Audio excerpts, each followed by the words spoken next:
자, 오늘은 생명 그 자체에 대한 우리의 생각을 완전히 뒤바꿔 놓은 뭐랄까 한편의 과학 탐정 이야기 같은 걸 해볼까 합니다. 바로 1946년 노벨 화학상에 얽힌 이야기인데요. 생명의 가장 깊숙한 비밀이 어떻게 화학자들의 실험실에서 모습을 드러내는지 그 흥미진진한 과정을 저와 함께 따라가 보시죠. 네, 이 과학 탐정 이야기에는 세 명의 주인공, 그러니까 아주 뛰어난 과학자들이 등장합니다. 이들이 어떻게 생물학이라는 거대한 미스터리를 하나씩 풀어나갔는지 그 여정을 한번 쭉 훑어보겠습니다. 자, 그럼 이야기의 시작점으로 가볼까요? 바로 19세기, 파스테르 같은 위대한 과학자들조차도 머리를 싸맸던 아주 근본적인 질문에서부터 시작합니다. 대체 반려 같은 과정의 진짜 본질은 뭘까요? 이게 그냥 화학 반응일까요? 아니면 생명 그 자체일까요? 그 당시에는요, 거의 모든 과학자들이 이렇게 생각했어요. 발효 같은 건 살아있는 세포 안에서만 일어날 수 있는 특별한 과정이라고 말이죠. 그러니까 이건 화학이 아니라 생명 현상이라는 거예요. 살아있는 효모 세포하고는 절대 뗄 수 없는 그런 존재로 본 거죠. 그런데 말이죠. 1897년에 이 굳건했던 믿음에 균열을 내는 아주 획기적인 발견이 나옵니다. 이 과학 미스터리를 풀 첫 번째 단서가 드디어 등장한 거죠. 에두아르트 부흐너라는 과학자의 실험이었는데요. 이건 정말 혁명적이었어요. 생각해보세요.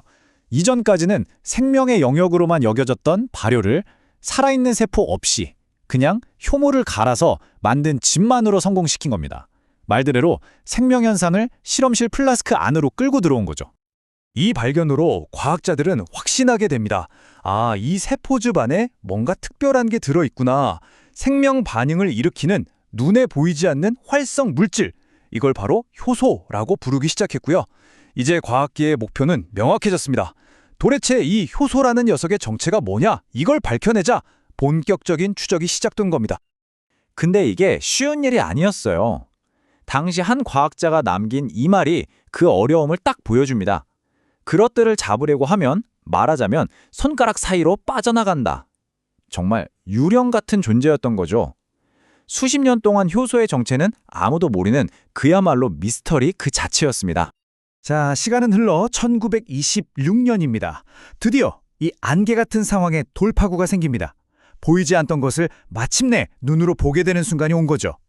제임스 B. 썸너라는 과학자가 있었어요. 이분이 남미산 작두콩에 들어있는 우레아제라는 효소를 끈질기게 연구했는데요. 수많은 사람들이 실패했던 바로 그 일을 해냅니다. 바로 이 신비한 효소를 순수한 형제로 분리하고 정제하는 데 성공한 거예요. 그리고 그 결과물은 정말 놀라웠습니다. 그가 얻어낸 효소 결정은요, 원래 콩가루에 있던 효소보다 활성도가 무려 700배나 강력했어요. 700배요. 이건 뭐 거의 1000% 순수한 효소만 뽑아냈다는 뜻이거든요. 정말 엄청난 결과였죠.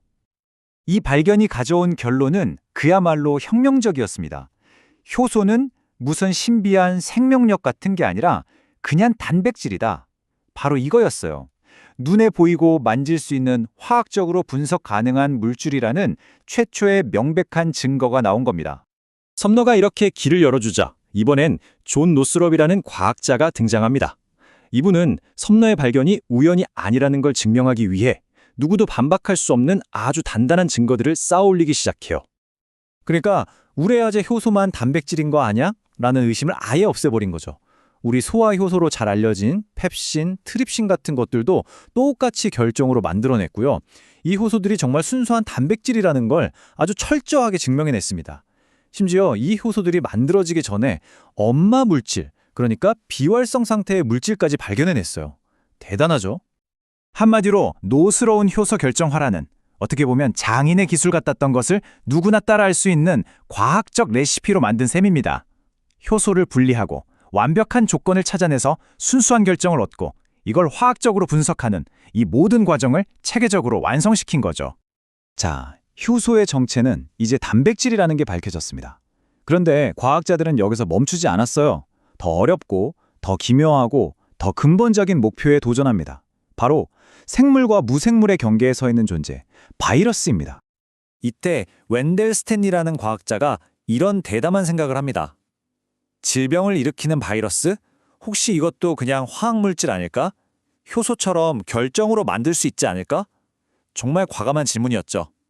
그래서 그는 효소를 결정화했던 바로 그 기술을 바이러스에 적용해보기로 결심합니다. 그의 목표는 담배 모자이크 바이러스였어요. 이걸 정제하기 위해서 상상이 가시나요? 감염된 담뱃잎을 무려 1톤이나 사용했다고 합니다. 1톤의 담뱃잎 속에서 눈에 보이지도 않는 아주 작은 바이러스를 찾아내는 정말 끈질긴 추적이었죠. 그리고 마침내 1935년 그는 성공합니다. 바이러스를 결정화시킨 거예요. 그 결과는 정말 숨이 멎을 만큼 충격적이었습니다. 질병을 일으키는 그 바이러스를 마치 우리가 설탕이나 소금 결정을 만들듯이 순수한 결정 형태로 분리해낸 겁니다. 바이러스가 유령 같은 존재가 아니라 실제하는 물질이라는 걸 모두의 눈앞에 보여준 거죠. 그런데 진짜 충격은 따로 있었습니다. 이 바이러스 결정을 분석해보니 단백질과 핵산으로 이루어진 그냥 화학 물질이었어요. 그런데 이 죽은 것처럼 보이는 결정이 식물에 닿으면 다시 살아나서 병을 일으키고 심지어 자기 자신을 복제, 즉 번식까지 하는 겁니다. 이게 바로 이 이야기의 가장 충격적인 반전이었어요. 생명이 없는 화학 분자가 생명의 가장 핵심적인 특징인 번식을 한다는 사실이 밝혀진 거죠. 이 발견은 그냥 노벨상 하나로 끝날 이야기가 아니었습니다. 살아있다는 것이 과연 무엇인가 하는 인류의 아주 근본적인 질문에 정면으로 도전장을 내민 거나 마찬가지였으니까요.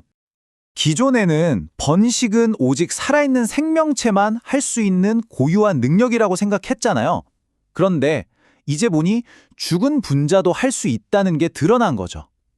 생물과 무생물 사이의 경계선이 아주 명확하다고 믿었는데 알고 보니 그 경계가 굉장히 흐리다는 걸 보여준 겁니다. 당시 노벨위원회도 이 점을 정확히 짚었습니다.